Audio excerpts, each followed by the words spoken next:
So yeah, thought I'd carry on talking. So yeah, they kept me in their cyber custody ever since they killed my friend for her money. Got a sneaky suspicion they'd put me up for that. Evidently she left everything to me, and she ensured it that it couldn't go to no one else. So they decided to put me in this cyber custody.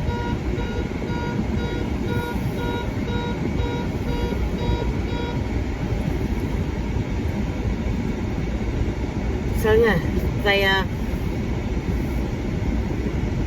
put me in this cyber custody, totally without my knowledge. So whichever way it goes, it's illegal.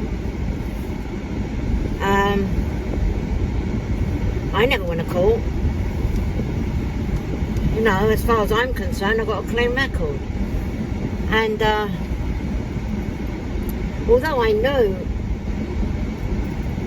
that this counsellor was involved in it and that she'd stolen it, I wasn't sure if she'd left it to me. I didn't even know the woman that well.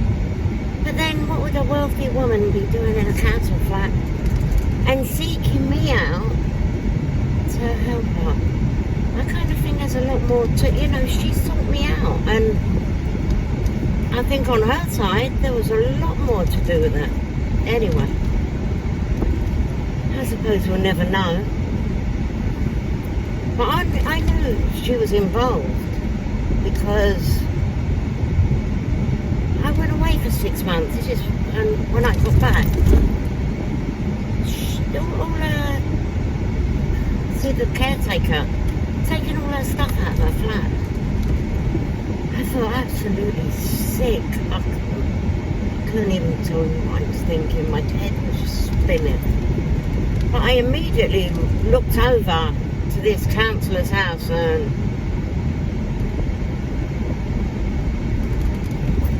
she came running out to me. Now this woman never speaks to me.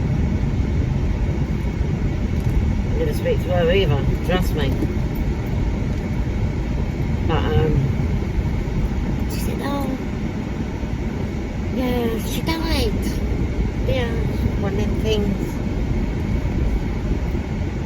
I just looked at her disgusted. So she didn't leave a will. No, she didn't leave a will. So it all goes to the council. I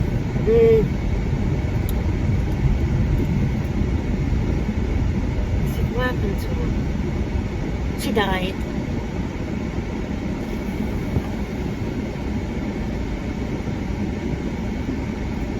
I said, funeral? Oh, it's all been done. Yeah, it's all finished. It's all finished.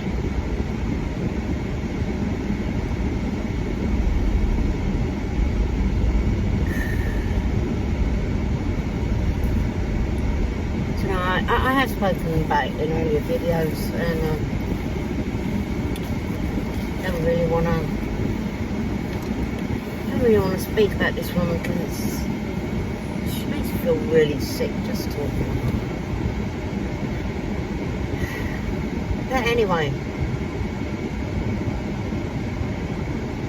I thought I was just having really bad luck, and everywhere I go is trouble. Everywhere I go.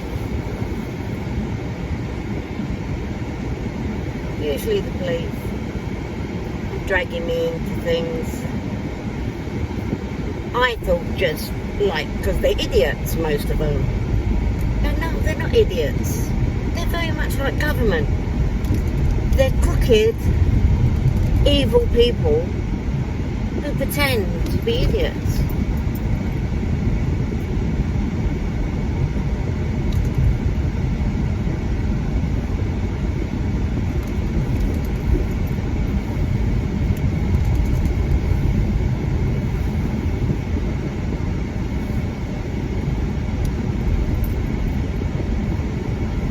So yeah, I didn't even know I thought I was just an unlucky person that the police tended to pick on, rough up, lock up and then let go. You know, real harassment.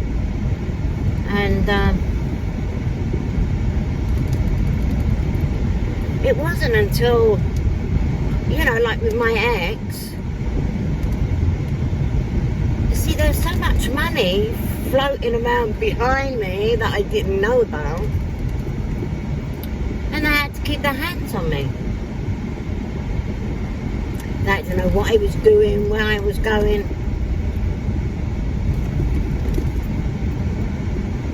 So yeah, I had told my mum about it. I was absolutely disgusted. I had to tell somebody. I mean, I couldn't tell the police. I didn't know what even happened to her. How could I? Oh, and I think it's not enough.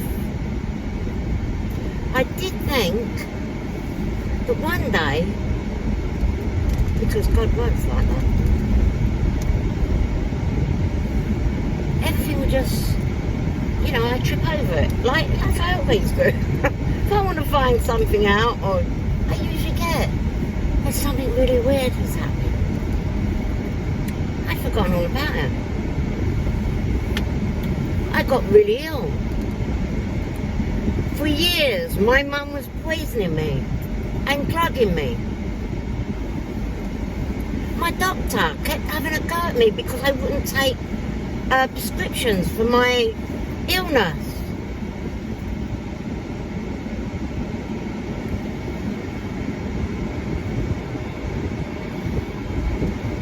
It wasn't hard to, you know, I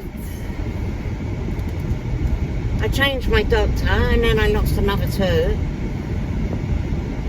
I think as soon as they found out what was happening with me, they left. But I suppose they knew how big it was and they didn't really want to get involved in this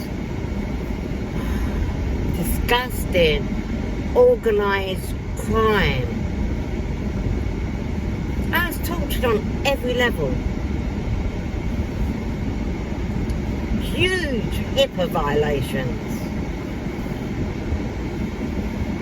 Anyway, by the time, you know, I got another doctor, and then they started talking about my mental health. I've never had any problems with my mental health.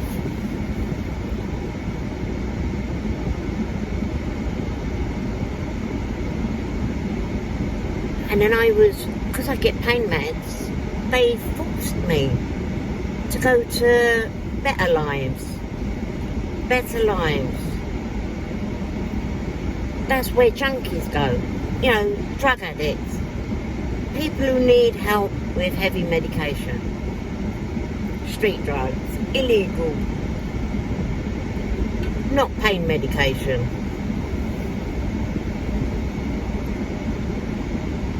Anyway, I could see it was leading somewhere.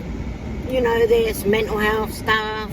And they'd already, I think, locked me up for 28 days. I'd done 2 weeks of that. And the tribunal set me free. Said it wasn't unreasonable for me to be concerned about my son's life when my ex had tried to kill me and left me with brain damage. The sort of brain damage, the doctor explained to me I could have fits and blackouts, and I nearly lost the sight in my right eye. And I still could have done. But like I said, God is good.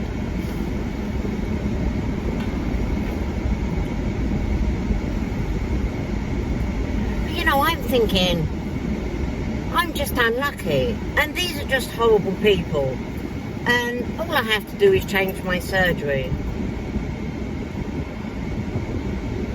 Only they were fighting to get me back into there after the tribunal has said that absolutely no way I should be in there. The doctor that was keeping me there said there's a high risk of me talking to strangers.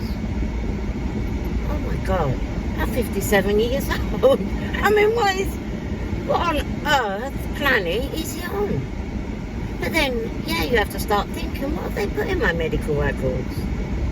I ain't hurt no one. I don't intend on hurting myself. I'm not confused about anything.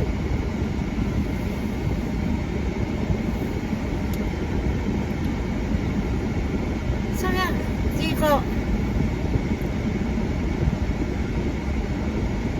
That was when I didn't know exactly what was happening. But you know, it did get really bad, like I said, when it came to my ex, because my mum had hired him to be my handler. And he's got a girlfriend. Not that he ever admitted it. He didn't need to. He ain't that smart.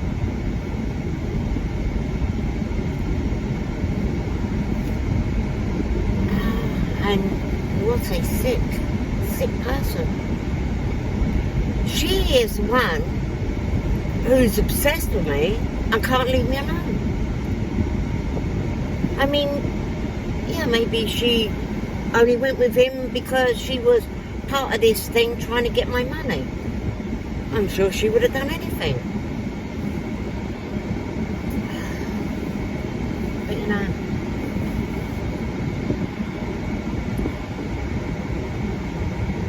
I couldn't work out how this so-called police investigation into me, which, you know, by the amount of people that were stalking me and following me and the police that was involved, of course they're going to have to write it off with something.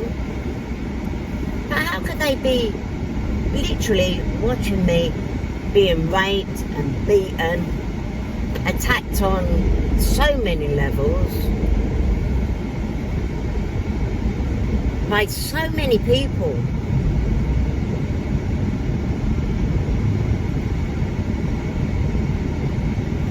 And it's because, you know, I sort of said, I didn't know whether it's, I know she's the one who's doing it. I know she's the one making the money off it because she told me. You know, like through the text chat. Great detail of how she's made a series of my life and she earns lots of money. Not that I can do anything because the police won't do nothing.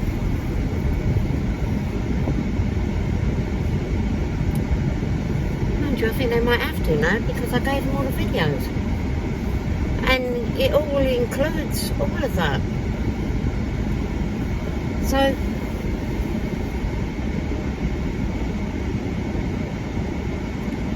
yeah, like I said, it got really bad because I started seeing that I was being followed by everybody and people trying to kill me. I was being attacked so often and I had all these holes drilled in my head and cones like stitched into my head. Like electrode things, you know, like strips with these metal wires sticking up like a cone through my head.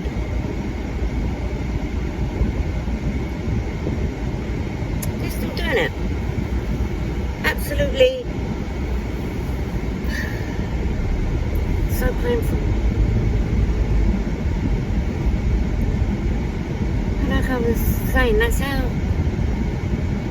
they can keep you in this thing without any scars. You know, that was just an added thing to let me know there's nothing I can do about it. It doesn't matter who sees it.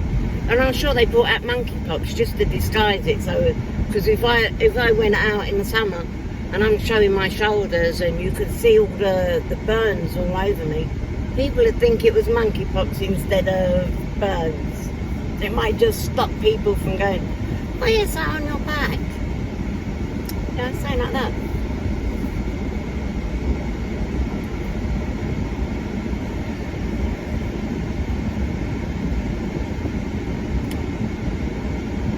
And during lockdown, I can't phone no one. Can't use the internet. Can't contact no one. They always make sure I've got no friends, acquaintances. If I have got more, I'm definitely not going to contact them because they know everywhere I go. everyone I see. They have done such a good job of nailing me down that anybody that wanted anything from me, even if it was just a good laugh, to kick shit out of me and don't go to the doctors or the hospital. No, they won't let me see the doctor, won't let me see anyone at the hospital, unless of course they're trying to lock me up and they get the security to try and cordon me off. Done that before as well. Really horrendous people. But yeah, it's left me open to every attack possible, because everybody knew the police weren't going to do nothing.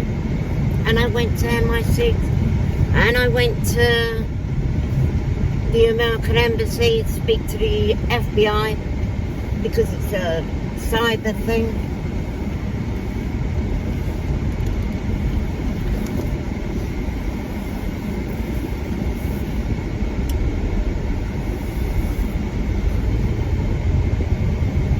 And I went to National Crime Agency. I'm not saying all these people are involved. What I'm saying is that I went to the Home Office. I was stopped at the door by the security. All the security are involved. All the receptionists, all involved. I even went, at St James's Street, the HMRC, because that's how you can check if your identity's being stolen. But no, of course, I'm not allowed in. And I went to New Scotland Yard and I wasn't allowed in. Now I have to make an appointment. Of course, I have to call or use the internet, which I can't do.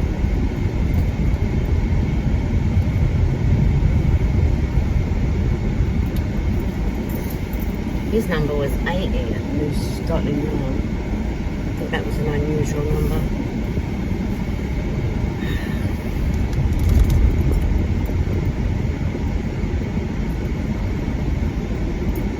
But I've had the police hunting me down, kicking down my doors, dragging me out of hotels, stopping me in my car, abducting me, chloroform. Twice in cuffs, once with chloroform. St Pancras Hospital were very concerned about me.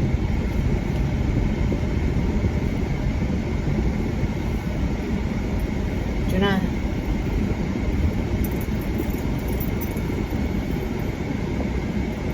Horrendous.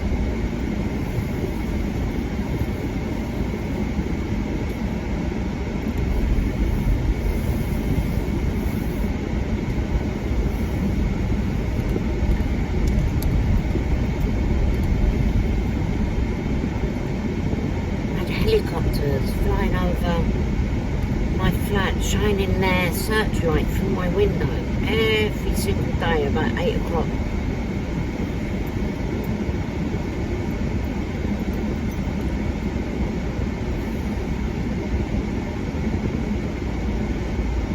Now I'm locked out of my flat.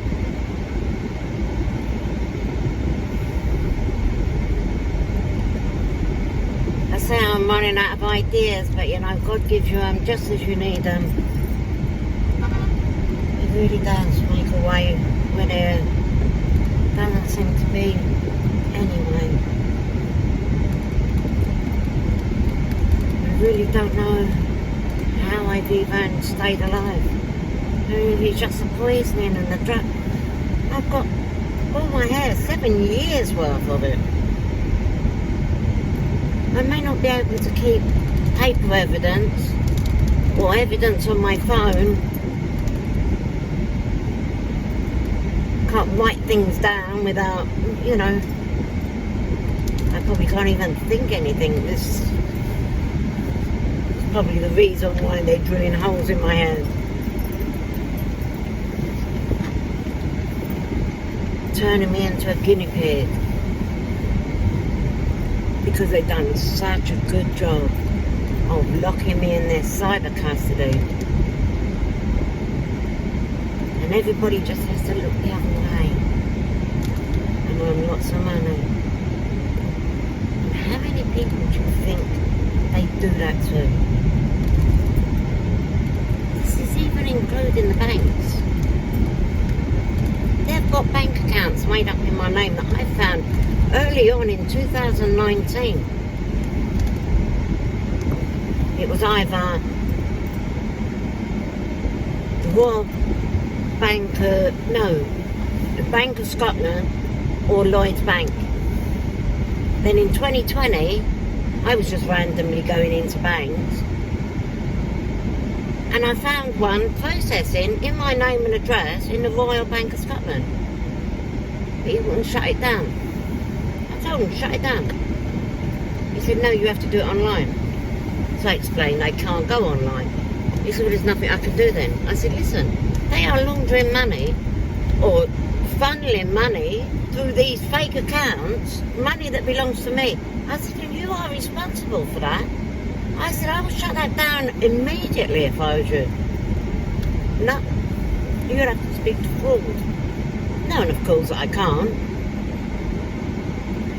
Even at Nationwide, where I am now, I'm not allowed to speak to fraud. And funny enough, the geezer in the bank was asking me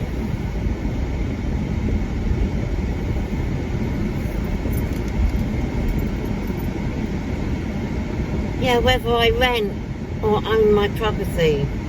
And this was just a few days before the fake bailiffs come to turf me out. Oh, what? Why should I give him any information? I haven't got any paperwork to back it up because it's all being stolen, intercepted, because my mail's stolen all the time.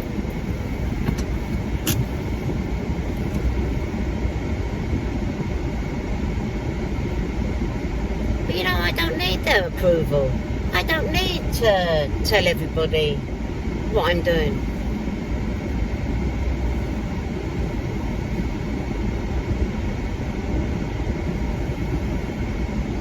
I've never had them ask me that before, just because I'm transferring money to my son's account, you know. It's a little bit like that officer at Islington Police Station who took my driving licence. I don't need to give him my driving licence. You don't expect him to be nipping in the back, opening up bank accounts. Oh! I know they was involved in it in the beginning. Or covering up for it. Yeah, so why wouldn't they nick my driving licence? It definitely wasn't to search for a crime reference number. Oh, and they gave me a crime reference number today and she didn't need to look at my driving licence. That's funny enough. They definitely wanted it for something.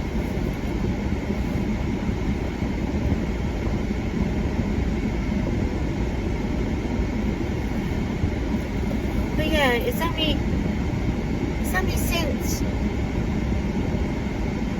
my ex's thing that he really got psycho stupid. I had a psycho killer on my tail, following me, filming me, hacking me, stolen my identity, probably the property and everything, because evidently it was an extremely large estate that was left to me, which accounts for the amount of people that are involved.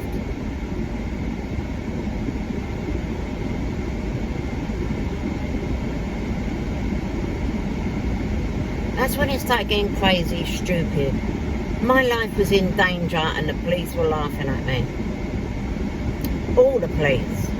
Police I stopped in the street, police that I went to. I went to the Strand. My neck gaping wide open. Christmas 2020. She just rolled her eyes at me and said I'd been attacked. Just rolled her eyes at me. This was Boxing Day. Yeah, at the HS2 camp, the protest camp, they was talking an awful lot about the special Christmas present they was gonna give me.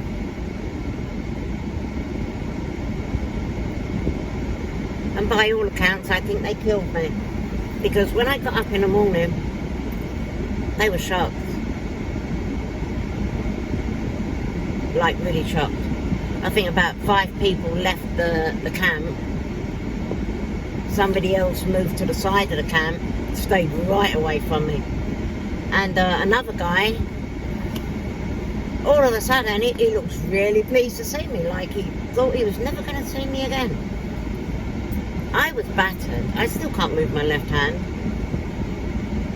I couldn't even describe to you what they've done to me. To put it in any kind of real context. I went to Kentish Town to report it. This was before the Boxing Day.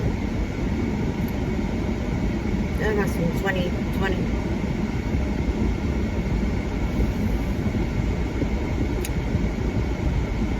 No, February 21. So, 12th of February.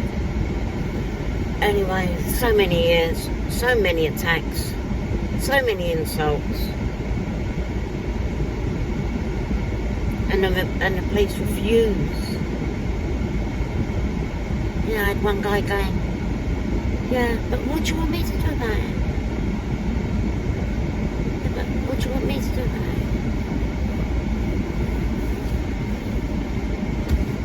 it? These police are criminals.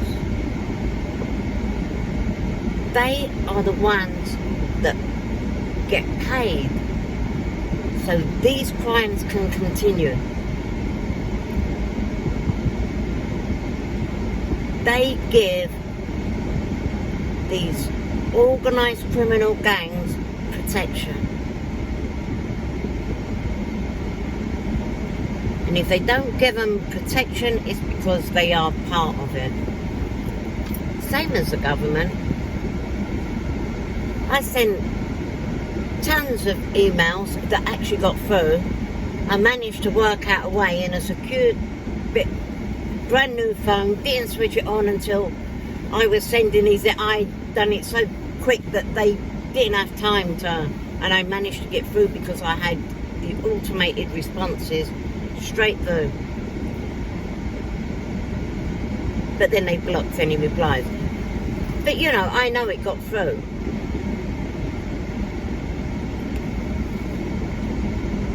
And I actually did get a couple of from Rachel Reeves saying,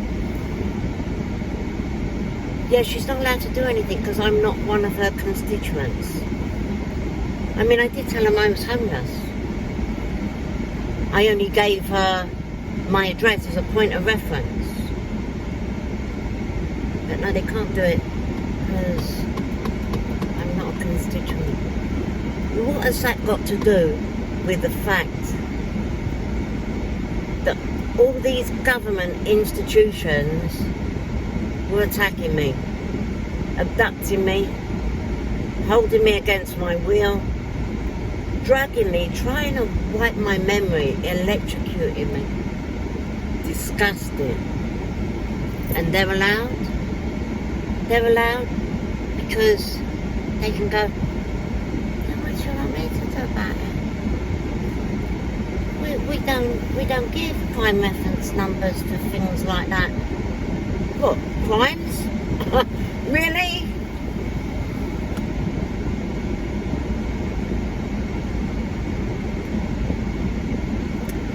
Yeah.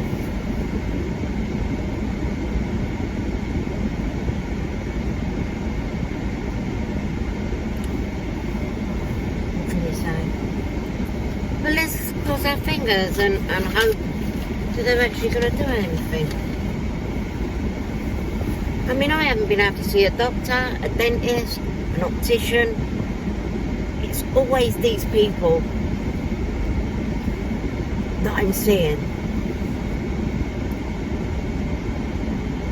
And I'm not safe anywhere. And even last night, they operated on my hand. It isn't a joke. And I ain't even slightly confused. But anyway, thanks for listening. If you did, I'll be back again. We'll see what we can do tomorrow. Till then.